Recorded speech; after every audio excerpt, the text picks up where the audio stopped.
খান একটু তাড়াতাড়ি খান, সবাই বসে রয়েছে অভুক্ত প্রাণীগুলো। হ্যালো বন্ধুরা, কেমন আছেন সবাই? আশা করছি যে যেখান থেকে দেখছেন সবাই ভালো আছেন, সুস্থ আছেন। আমরাও ভালো আছি। তো ব্লগের শুরুটা দেখে বুঝতেই পারছেন আরও একটি ভুরি ভোজের ভিডিও নিয়ে আপনাদের সামনে হাজির হয়েছি আমি, প্রিয়াঙ্কা গুপ্ত। তো চলুন সকাল সকাল রেডি হয়ে রওনা করি। আজ বন্ধুর বাড়িতে ঈদের দাওয়াত আছে, যে খেতে হবে ভালো ভালো, যেতে হবে, ঘুরতে হবে, আর অনেক অনেক আনন্দ করতে হবে। সেই আনন্দগুলোই আপনাদের সঙ্গে শেয়ার করতে চলে এসেছি। টুকরো টুকরো করে স্মৃতি ধরে রেখেছি এবং আপনাদেরকে জানাচ্ছি কি কি করি, কোথায় যাই, কিভাবে আমি সময় কাটাই। তো দেখতে থাকুন, জানতে থাকুন আমার জীবনযাপন। আর হ্যাঁ, ভালো কথা, আপনারা যারা ফেসবুকে অ্যাক্টিভ নন তাদের জন্য কিন্তু আমি একটি ইউটিউব চ্যানেলও ওপেন করেছি। চাইলে এই ভিডিওটি আপনি ইউটিউব থেকেও দেখতে পারবেন, স্ক্রিনে দেওয়া ইউটিউবের লিঙ্কে যেয়ে। তো চলুন, রওনা দিয়েছি, ভ্যানে উঠে পড়েছি আমি আর আমার ভাই প্রান্ত। আমরা দুজন গল্প করতে করতে আর ভিডিও করতে করতে এগিয়ে চলেছি গন্তব্যের দিকে। বন্ধুর বাড়িতে যাচ্ছি বলে কথা, একটু সানগ্লাস পরে মাঞ্জা না মারলে হবে? আর এই যে দেখুন আমার এলাকা কত সুন্দর, সুজলা সুফলা শস্য শ্যামলা, রাস্তার দুই পাশে চমৎকার সবুজায়ন। চলুন তাহলে, প্রান্ত একটা কি প্যাকেটে করে চারকোনা বাক্স নিয়ে নিয়েছে আর আমি ওর পিছন থেকে শুট নিতে যাচ্ছি। বন্ধুর বাড়িতে যাচ্ছি। আমার বন্ধু কিন্তু দারুণ রান্না করে, যদিও সে চা বানায় তাতে লবণ ছাড়া খাওয়া যায় না। তো বন্ধুর বোন এবং বন্ধুর দেবর আমাদের রিসিভ করতে চলে এসেছিল রাস্তায়। ওদের না বলে গোপন ক্যামেরায় পিছন থেকে ভিডিওটা ধারণ করে নিলাম। বাড়িতে ঢুকতে ঢুকতে দেখি কাকিমা আমার আগেই পৌঁছে গেছে, যদিও আমার আসার কথা ছিল কাকিমার আগে। এসেই দেখি নাস্তা রেডি। বন্ধুর ননদ লীরা আপু এত সুন্দর করে সিমই, পাস্তা, ফল আমাদের জন্য রেডি করেছেন যে কি বলবো, সে স্টার্টার খেয়ে মেন কোর্সের কথাই ভুলে গেছি। তো চলুন সবাই মিলে গল্প করছি, খোশ গল্প করে সময় কাটাচ্ছি। জীবনে প্রথমবার বন্ধুর শ্বশুর বাড়ি এসেছি, সবার সঙ্গে পরিচিত হচ্ছি, আর মাঝে মধ্যে খানাপিনা তো আছেই। খাই খাই সারা দিন, কাজের নামে খোঁজ নেই। বন্ধুর দেবর বন্ধুর বোনটাকে সারাক্ষণ খাওয়া নিয়ে খোটা দেয়, এটা ঠিক কিনা অবশ্যই জানাবেন। তবে খাবারটা কিন্তু সে একা খাচ্ছিল না, আমরা তিনজনে মিলেই দারুণভাবে এনজয় করছিলাম। আইসক্রিম, আমার আইসক্রিম ভীষণ প্রিয়, আপনাদের কার কার প্রিয় অবশ্যই জানাবেন। তো আমরা তিনজন এক বাটি আইসক্রিম খেয়ে দুপুরটাকে জমজমাট করছিলাম গল্প করতে করতে। অনেক দিন পর দেখা হয়েছে বলে কথা। লাস্ট দেখা হয়েছিল 2024-এর ডিসেম্বরে, আর এখন 2025-এর এপ্রিল। তাহলে বুঝুন কতটা লম্বা সময়ের বিরতির পর আমরা আবার দেখা করার সুযোগ পেয়েছি। তো এই কারণে আনন্দ একটু বেশি হচ্ছিল। গল্প করে করে দারুণ একটা সময় পার করছিলাম, গল্প তো শেষই হয় না।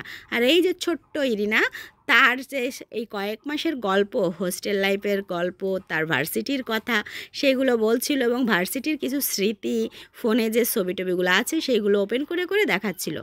অনেক আনন্দ হচ্ছিল। আমি এবার উত্তম শ্রোতা, আমাকে গল্প শোনাতে চাইলে আমি খুব ধৈর্য নিয়েই শুনি, এবং তার এক্সপ্রেশনটা আমি খুবই গভীরভাবে উপভোগ করি। তো ও তার গল্পগুলো শোনাচ্ছিল, আমার শুনতে ভালো লাগছিল। আর এদিকে বাড়ির বউ, তার তো কাজ না করে বিরাম নাই, তাই না? সে আবার রান্না করা খাবারগুলো একে একে আনছিল। তবে কথার সঙ্গে বলে রাখি, রান্নাটা কিন্তু সে করে নাই, তার শাশুড়ি আম্মা করেছিল। তো অনেক অনেক কিছু রান্না করেছিল, এবং ইরিনার বোন মানে পিঙ্কির অনেক দায়িত্ব পালন করতে হচ্ছিল শ্বশুরবাড়িতে। দেখতেই পারছেন বিয়ে করলে কত জ্বালা। আমরা দুইজন তো খাচ্ছি আর গল্প করছি, দুনিয়ার যত রাজ্যের কথা আছে সব আমি খুবই মনোযোগী শ্রোতা হয়ে শুনছি। আরও বলেই চলেছে, আর এদিকে যার বাড়িতে এসেছি সে খেটেই যাচ্ছে খেটেই যাচ্ছে। পরে অবশ্য আমাদের এর জন্য শাস্তি পাওয়ার ব্যবস্থা করবে কিনা আমি জানি না, তবে সময়টা কিন্তু দারুণ উপভোগ করছিলাম। অনেক দিন পর সমমনা মানুষের সঙ্গে দেখা হলে গল্প করতে যে কত ভালো লাগে তা নিশ্চয়ই আপনারাও রিলেট করতে পারছেন, আমার বলার অপেক্ষা রাখে না। আর আমাদের পরিবেশক যে অতি যত্ন সহকারে আমাদের আপ্যায়ন করেছিল, সে দারুণভাবে টেবিলটি ডেকোরেট করছিল। তার হাতেই আপ্যায়িত হয়ে নিজেকে ধন্য মনে করছে, এবং তার কাজকর্ম এতটা নিখুঁত, আপনারা দেখলেই বুঝতে পারবেন কত সুন্দর পরিবেশক। আমার মনে হয় ভার্সিটিতে লেখাপড়ার পাশাপাশি সে ক্যাটারিংয়ের কাজটা খুব সুন্দরভাবে শিখে নিয়েছে, অথবা তার গার্লফ্রেন্ডকে পরিবেশন করে খাওয়াতে খাওয়াতে তার হাত দক্ষ হয়ে গেছে। যাই হোক, এই যে এতগুলো আইটেম, আন্টি এবং লীরা আপু মিলে রান্না করছিল এবং আমরা সেগুলো দারুণভাবে উপভোগ করেছি। লীরা আপু আমাদের খাবার দিয়ে দিচ্ছে, তো এখন খাওয়া শুরু করে দিচ্ছি। প্রথমেই আমার প্রিয় পরিবেশক দিয়ে দিল একটা লেজার মাছ, এত বেশি কাটা, ভাই কাটাগুলো একটু বেছে দিলে দ্রুত খেতে পারতাম, আমার তো খেতে খেতেই সন্ধ্যা হয়ে যাবে। তো তারপরে তোমাদের খাওয়ায় দেরি হয়ে গেলে তোমরা আমাকে বেশি কথা শোনাবা। তো যাই হোক, খুবই মজা লাগছিল খেতে, আপুর পরিবেশনা, তারপরে এই ছোটো ভাইয়ের যত্ন, সব মিলিয়ে ছোট ছোট খোশ গল্প মিলে সময়টাকে দারুণভাবে উপভোগ করছিলাম। আর গল্প করতে করতে খেলে সব সময় দেখবেন বেশি খাওয়া হয়ে যায়, আমাদের অবস্থাও ঠিক তাই হয়েছিল। আর এই যে জাম্বো সাইজের কাতল মাছের মাথাটা, ও মাই গড, এটা কিন্তু নতুন বেয়ান রান্না করেছে তার বেয়াইয়ের জন্য, মানে পিঙ্কির শাশুড়ি রান্না করেছে তাহার বাবার জন্য, সেটাই দেখছিলাম। আর আমরা সেই মাছেরই পিসগুলো সুন্দর করে স্বাদ করে খাচ্ছিলাম। তো একটু ভাব নিয়ে খাচ্ছিলাম, মাছের কাঁটা ঢুকে যাওয়ার ভয় যদিও ছিল, তবে ভিডিও পারপাসে একটু ভাবটাব না নিলে হয় বলুন? ভিডিওটা দেখবেন তো আপনারা নাকি? তো আমি আর বেশিক্ষণ ভাব নিয়ে থাকতে পারলাম না, আমাকে ঠিকই নর্মাল স্টাইলে, মানে রেগুলার যেমন করে খাই তেমন খাওয়াতেই ফিরে আসতে হলো, কারণ এত ভাব আমার দ্বারা পোষাচ্ছিল না। আর আমার ভাই তো মনোযোগ সহকারে খাচ্ছে, তবে ওর খাওয়াটা একদিন একটু এলোমেলো হয়ে গেছে, যেহেতু এসে প্রচুর ভারী নাস্তা করে ফেলেছে। তো পরবর্তীতে মেইন কোর্সে সে একেবারে হাফেজ বসেই গেছে, ঠিকঠাক খেতে পারেনি। এদিকে আমাদের পরিবেশক নিয়ে চলে এসেছে ডিম এবং তার দারুণ লুক, দেখুন ক্যামেরার দিকে তাকানোর স্টাইল, এত ভালো পরিবেশনা সেই সঙ্গে এত ভালো লুক। বলুন, খাবারটা তো বেশি খাওয়া হয়েই যাবে নাকি? আপনাদের কি মনে হয়, আমি কি বেশি খেয়েছি নাকি বেশি খাওয়া উচিত ছিল? আর আসলে খেতে খেতে যা হচ্ছি তা আমি আর বলতে চাই না। আর এত ভালো ভালো রান্না যদি কেউ করে, বলুন কোনটা রেখে কোনটা খাই? আপু বলছিল আগে মাংস দিব নাকি রোস্ট দিব, তো আমি আর কি করবো, আমি তো দুইটাই খাবো, বললাম এভরিথিং, তবে আপনি আপনার সিকোয়েন্স অনুযায়ী দিতে থাকেন, আমি আমার মতো করে খেতে থাকি। আমার পেটে আবার আলাদা আলাদা চেম্বার করা আছে কিন্তু গাইজ, এক একটা আইটেমের জন্য আলাদা আলাদা জায়গা। তো চলুন আমার চেম্বারে খাবারগুলো আলাদা আলাদা করে রেখে দিচ্ছি আর আপুদের সঙ্গে গল্পও করে নিচ্ছি। বাপি খানা কেমন হয়েছে, রিভিউ দাও। ভালো হয়েছে? কত ভালো? মুখের এক্সপ্রেশনে তো বোঝা যাচ্ছে না ভালো হয়েছে, খুবই সুস্বাদু হয়েছে, টেস্টি হয়েছে, এরকম করে বলো। তো জোর করে রিভিউ দেওয়ানো আর কি, তো মজা করছিলাম। আমার পেটে তো আলাদা আলাদা চেম্বার করা, মুরগির জন্য একটা, হাঁসের জন্য একটা, খাসির জন্য একটা, সন্ধ্যা লাগার বহুত দেরি, হ্যাঁ এবার আলাদা খাবার যাবে, বিরতি দেওয়ার ব্যবস্থা আছে। মূল্যটা ঠিক বেশি লাগে না। আরে কম না পুরো আমার বাড়িতে এই যে এটা তো বিলি দেবে। আমার একটুখানি ওই হাজার কাটা বার করে দিলাম চলে যেতে পারবে। প্রাইমারি স্কুলের ম্যাডাম তাহলে তো আপনি চলে গেলে খাবার হজমতি হবে না। প্লেট ধরে নিয়ে আটা দেবো খাতে। ম্যাডামের যদি অবস্থা এই হয়, এই যাত্রীদের নিয়ে আমরা কোন জায়গায় যাবো? কোন যাত্রী করে দিচ্ছে? সোর কোন আছে? আমচোর, আমসোর ক্যামেরাম্যান, ব্লগার, দেশের সম্পদ এই যে খাসি পয়সা শুরু করেছে। হ্যাঁ ওই কি ব্যাট নিয়ে আইছো? তাহলে এক পিস নিয়ে দরকার। নাও তুমি এই যে রাম এক পিস আন দিছি, এক পিস। তো আমাদের রিয়েল আনন্দঘন মুহূর্তগুলো আপনাদের সঙ্গে একটু শেয়ার করে নিলাম। দেখেছেন তো এত সুন্দর চমৎকার আপ্যায়িত পরিবেশে খাবার খেতে গেলে একটু বেশি তো খাওয়া হবেই, ক্ষমা সুন্দর দৃষ্টিতে দেখবেন। আবার বললেন না মেয়েটা কত খায়, একেবারে তাহসানের বউ রোজার মতো, এমনটা বলবেন না, কিন্তু বেশ অপমানিত বোধ করব, কারণ আমি রোজার চেয়েও বেশি খাই। তো যাই হোক, অনেক ভালো লাগছিল এদের বাড়ির পরিবেশ, প্রত্যেকের মানসিকতা, আপ্যায়ন, যত্ন সব মিলিয়ে একটা চমৎকার সুন্দর দিন আমরা পার করছিলাম এবং অনেক আনন্দও পাচ্ছিলাম। সবাই মিলে আনন্দঘন পরিবেশে এত ভালো ভালো রান্না, খাওয়া দাওয়া। আর এদিকে দেখুন পিঙ্কির দই পরিবেশনা, সে এক হাত দিয়ে উল্টা করে পরিবেশন করছে, যেটা আবার আমার প্রিয় পরিবেশকের পছন্দ হয়নি, তাই সে নিজে এসে আবার চমৎকার করে পরিবেশন করতে গিয়ে হাতেও খানিকটা ফেলে দিয়েছে।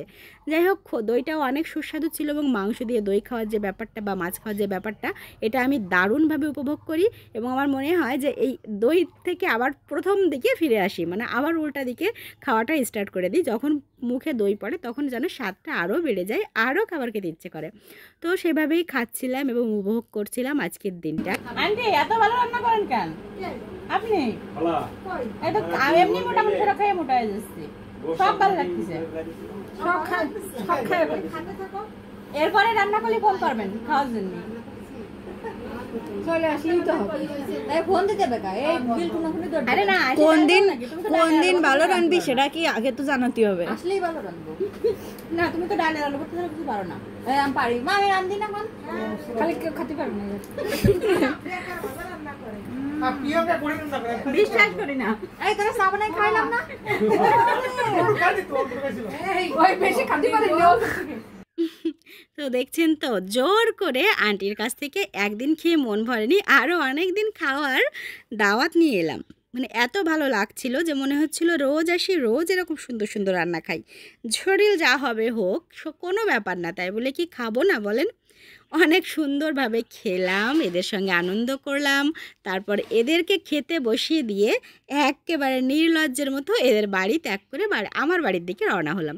এখন এই যে পরিবেশন করছে বাড়ির বউ এবং শাশুড়ি, আর বাকিরা সবাই খেতে বসে গেছে। তো এদের খাওয়ার খানিকটা শুট নিলাম। আর ইরিনা তো রোস্টের হাড়গুলো একেবারে পারলে খেয়েই ফেলে, আর হাড় চাবানোর দৃশ্য আমি খানিকটা ফুটেজ করে নিলাম।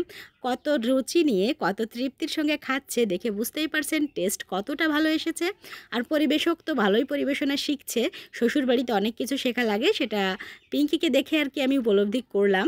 এরকম পরিবেশ সবার লাইফে আসুক এবং এত সুখী জীবনযাপন সবাই করার সুযোগ পাক। পিঙ্কির এই যে বাচ্চা বাচ্চা গাছগুলোর সঙ্গে একটু টাটা বাই বাই করে এবার রওনা দিব আমরা বাড়ির পথে।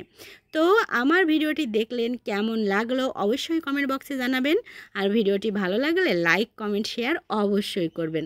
আপনাদের ভালোবাসায় এগিয়ে যেতে চাই বহুদূর।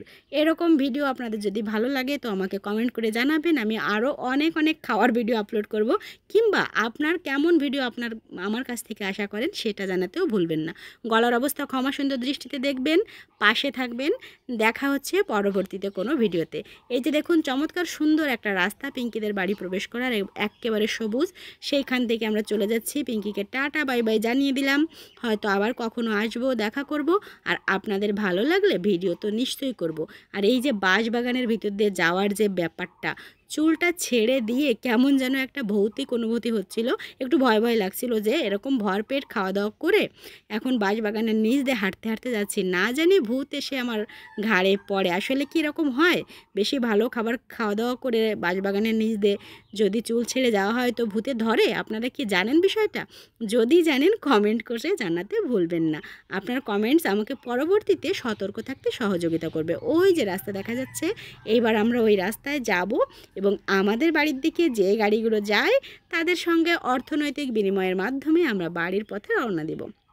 তো আর বকবক করে আপনার সময় নষ্ট না করি, ভালো থাকুন, সুস্থ থাকুন। আর হ্যাঁ, ইউটিউবে কিন্তু সাবস্ক্রাইব করতে ভুলবেন না।